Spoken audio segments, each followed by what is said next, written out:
Welcome, Mr. Deilmann, to our Digitizing Europe Summit, and also thank you so much for taking a little bit of time to answer a few questions. Thanks for having me. Perfect.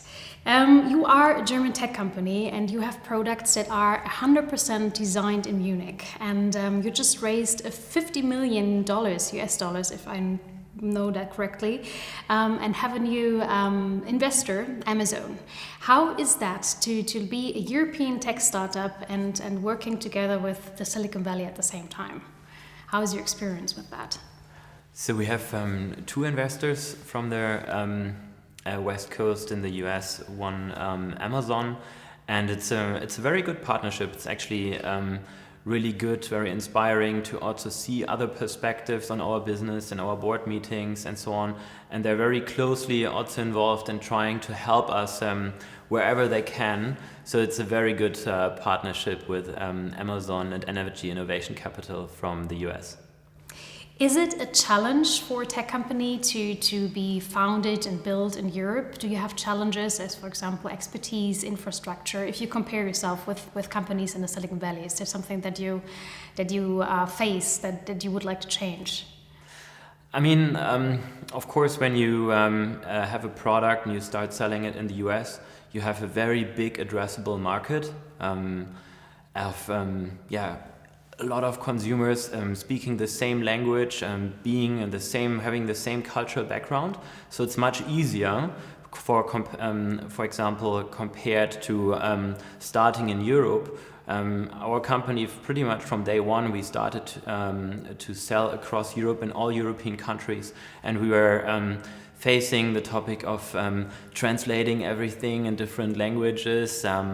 Then, of course, also the cultural differences. Then, I mean, our product is about controlling heating and air conditioning systems, right? So in every country, the systems work slightly different. There are slightly different protocols of how to connect to these heating, air conditioning systems.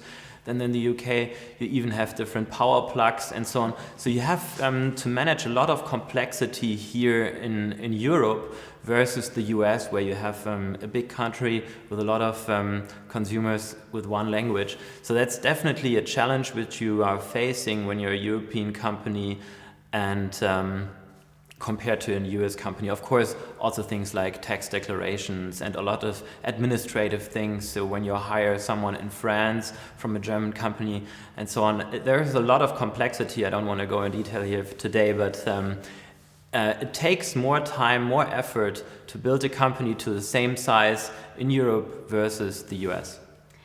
Why have you chosen to stay in Europe? Because I saw on your website this 100% made in Germany, and our title is also today, what's the future of made in Europe? Why the decision to say, okay, I have this bureaucratic burden, I have these different cultures, but I'm still going to stay here in Germany? What's the key reason for that?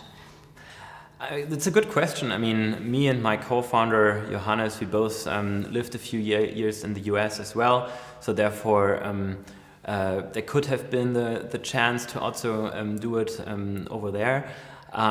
However, actually we care about Europe. This is in Germany. This is our home country. And so we started our company here, we started to develop our product here, and we developed the product specifically designed for European heating systems.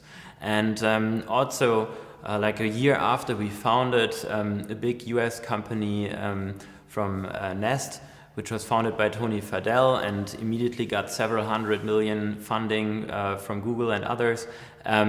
They all of a sudden appeared in the US, so that was kind of the deciding moment that it wouldn't make sense to, as a small tado with little funding, to go to the US and compete against Nest. That's kind of the history of where we've gotten, and we continue to strive for making an impact here in the European continent and in the European Union. If you have one wish, because you mentioned bureaucratic burden, for example, for a young startup, if you have one wish for Europe and say, okay, if we look into the future and digitization of Europe, what needs to be done in your opinion? Actually, so also according to the European Commission, 50% of Europe's energy consumption goes into heating and cooling of buildings and industry.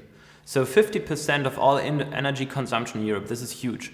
And I think it deserves more attention. So we should put more focus on energy efficiency of heating and cooling of buildings, but also more focus on digitizing them to be able to flexibilize them and integrate them into the energy grid in order to pave the ground for new renewable energies. So this is actually my wish. I mean, 50% goes into heating and cooling, and it deserves more attention. And in regards, in your startup perspective, in regards to investors, in regards to, I don't know, personnel, expertise, what needs to be changed there? Do you think that Europe needs to catch up, or actually it's at a fine position?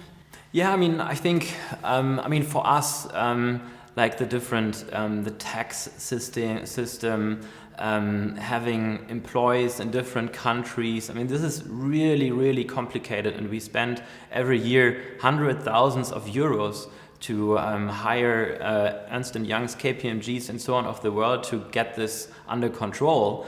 And I don't know, if we can make this simpler, that would be amazing. Perfect. That, I think, is a very good wish for today, and maybe it will be discussed at the end of our conference. Thank you so much for your time, and I hope you have a further nice conference at the end of the day. Thank you very much. Thank you too.